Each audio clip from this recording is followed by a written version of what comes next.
Damn 2020, if you had a face, I have a lot of words I'd like to tell you.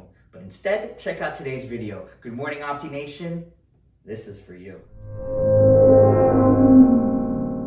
Good morning and happy Monday, everybody. As we hit mid-year, congratulations. Give yourselves a round of applause for reaching 7 out of 12 months. We are July right now and only 5 more months to hit the end of this year. So today's video really will be discussing the effects of the pandemic as we have hit mid-year and where do we go from here. So point number 1 I wanted to discuss was planned versus unplanned. So a lot of us had planned certain events. I know a lot of people that I knew have planned weddings, graduations, birthday parties. Things didn't go to plan. And now how do you deal with the repercussions that are beyond your control? Note that don't blame yourself.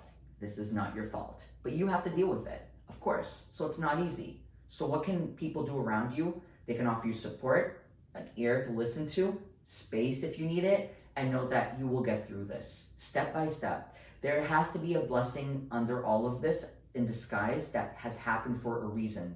Sometimes we don't know what it is. Now, I'm definitely not saying the pandemic has been a good thing, but I'm saying that in some ways it has given people certain extra time to get to know each other better, to save more, and there are certain positives behind each of it. So I'm trying really hard to come up with some of this that you are dealing with right now, but no matter what, it's not easy. And note that if you've planned something, as well as including myself, I'm such a planner, this is proving to myself that things don't always go up to as planned. What do you do when things don't go as planned? 2, I would like to speak about the medical aspect, the health aspect of this pandemic. We just spoke about the social aspects in terms of what we had planned and what we wanted to do, but none of that would happen if you don't have your health. Your health is your wealth. And if anything, this entire situation is teaching us that. So note that those that have been tested positive for coronavirus, you got tested, great, you didn't sit on it. And those that aren't sure, go for it. But also I'd like to discuss that the assumptions behind it. Get informed. Don't assume you understand the virus completely. It's something that continues to evolve. Not everybody has the answers to this, but we have a lot of information available at our fingertips. Just be very careful in terms of what you are reading and what you are understanding. And if you're not sure, I always say speak to a health professional. You can reach out to so many just at the reach of your fingertips. So I say do that.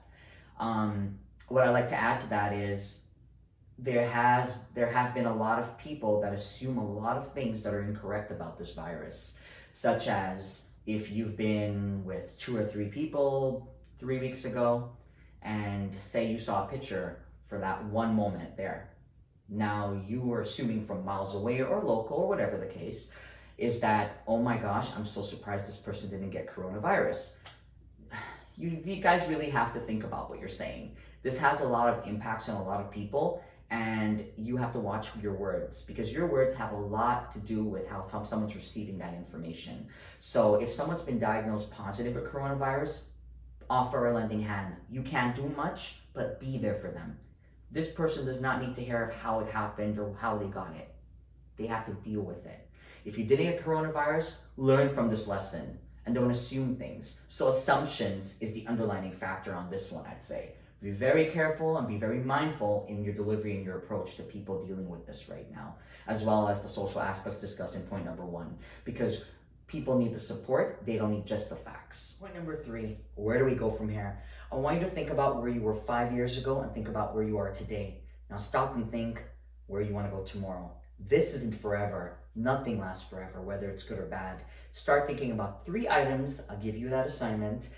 3 things specifically that you want to do in the future. I know one of the items that I want to do is to travel. I miss it so much. I know many people are watching this saying, I wish I could travel again, have a full experience, go to a restaurant, so forth. So start Googling that, start looking into those things, and understand that you control what goes on up here. It's okay to close what goes on out there sometimes, but be informed and be aware of your surroundings, because that's being smart. Now I leave you off with those thoughts. Think back to this video. I hope that it helps all of you to keep going as we are mid-year, as I mentioned at the beginning, and we have 5 months ahead. Whatever comes your way, remember you hold your power. Have a great day, everybody. I hope this helped you.